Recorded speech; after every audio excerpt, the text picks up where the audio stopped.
So this is the second video that I'm making for this assignment this week, and what I wanted to show you was you are going to, and I'm about to reveal something, you're going to, in your actual sections that you drew and you gridded, you're going to end up arranging a horticulture type little mini still life in each of your little sections. So I'm going to talk a little bit about that in just a moment, but what you'll do before you actually do this, you're going to, in your sketchbook, tear out another piece of paper. I'm recommending that you tear this out because if you have wet media like watercolor or ink or anything like that, you may be using that for this particular project. So do the same thing. You're going to grid two sections. The main thing to think about here is if your first little thing with your still life on it, the 1/2 inch ends right here, it needs to end in the same section here.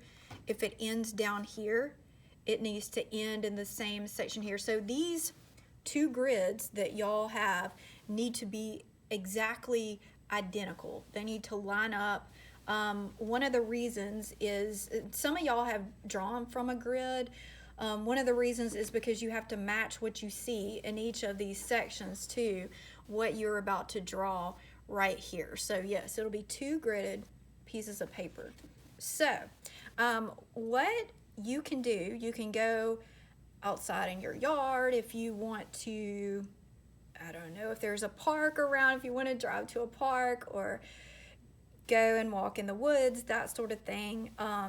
You're going to take two different drawings of two different plants. You're going to do two different arrangements here, and this first one is actually of our blueberry tree bush that we have, and it was the last bit of blueberries. They actually bloom in late May, and they're about done. So what you're going to do in these little sections is you're going to choose a plant that has at least 5 different stems sticking out. So what I mean by that, I've got 1 and 2, and then I'd say this is 3, and then 4, and then 5, and you probably have a 6th and a 7th there. So anything that just juts out, protrudes, is considered a stem. So you know, you need to have at least 5 different sections, stems, that sort of thing. And what will happen is you're going to take this, and you can have some of your areas run off your page, but just understand if they run off the page, you can't draw them. So I would try to get your sections to maybe touch the edge of your paper, but not completely run off of it. The way that you're going to arrange it, the way that you do it, just you're going to place this on here. You're going to end up taping these things onto your sections. Sometimes your tape doesn't want to stay. If you have clear tape, that's fine. If you have masking tape, I suppose you could, you know, take a hot glue gun and glue these things is perfectly fine. If you want to do that, I'm just making sure this thing stays. I'm just wadding up, rolling up some tape and putting it behind one of these leaves. One thing I would try to do is make the leaves or whatever it is that you have to try to remain flat onto your paper so that you can see it and draw it a whole lot better. It's a little bit easier when something is flat. One thing I wanted to tell you is this little rosebud from the knockout roses that we have at our house.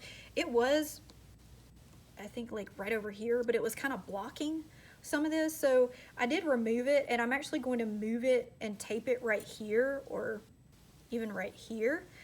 So you know, you're allowed to take some of this stuff, move it around, make it to where, you know, it would be a nice, balanced, interesting composition arrangement on your page. So think about, you know, when you're arranging these things, it doesn't have to be exactly symmetrical on either side, but if you take a line and draw it down the middle, would you have about an equal amount of space here to here as you go?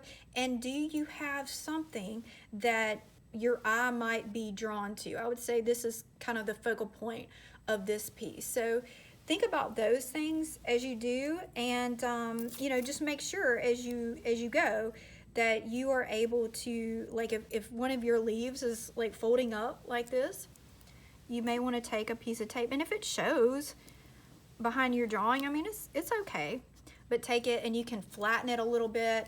I would say, especially if you do this arrangement and then you wait the next day after you clip these little horticulture pieces, what's going to happen is, I mean, naturally they're going to fold up unless they're already dead. So, but I wouldn't just, you're not going to just draw a leaf. You're going to draw a portion of a plant.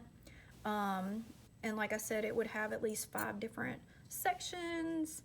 And all right.